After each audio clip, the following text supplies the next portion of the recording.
நம்மிடத்தில் இருக்கக்கூடிய உடல், மனம், உயிர் மூன்றும் இந்த புருவ மத்தியிலே போய் சேரும். அந்த சேரும்போது இவனுக்கு என்ன பெயர்?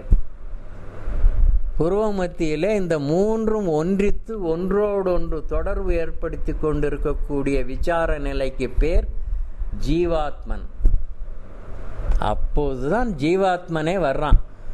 இந்த ஜீவாத்மன் இந்த உடலோடு தொடர்புடையவன் அல்ல, மனத்தோடு தொடர்புடையவன் அல்ல, உடலோடு தொடர்புடையவன் அல்ல. இவன் மூன்றையும் கடந்து இருக்கக்கூடிய ஒரு நிலையில் இருக்கக்கூடியவன் பேர் ஜீவாத்மன். இந்த ஜீவாத்மன் எங்கே இருக்கிறான்?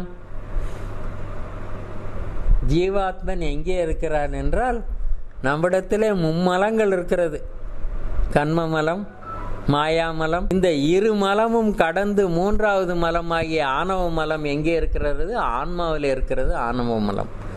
இந்த ஜீவாத்மன் பாதியாகவும் பரமாத்மன் பாதியாக இருக்கக்கூடிய பெருநிலை, அவன்தான் ஜீவாத்மான். அவனைத்தான் ஜீவாத்மன் என்று சொல்லப்படும். அதாவது மனம், உயிர், உடல் மூன்று உணர்வுகளையும் தள்ளியவன், அவனே ஜீவாத்மன் என்று அழைக்கக்கூடியவன். அவன்தான் ஆன்மாவிலே தான் பாதியாக நின்று கொண்டிருக்கக்கூடியவன்.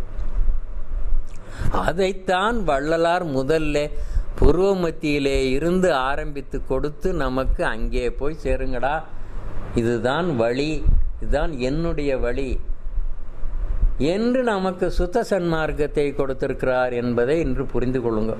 ஆன்மாவிலே ஜீவாத்மன் பாதி, நாம் பாதி இல்லை. நாம் தான் இந்த மூன்றையும் ஒட்டி வச்சுக்கிட்டு உலகத்தோடு ஊடி கிடக்கின்றவர்களாக இருக்கிறோமே. உயிரை வைத்துக்கொண்டு, மனதை வைத்துக்கொண்டு, உடலையும் வைத்துக்கொண்டு உலக விவகாரத்தில் தானே நாம் இருக்கிறோம்.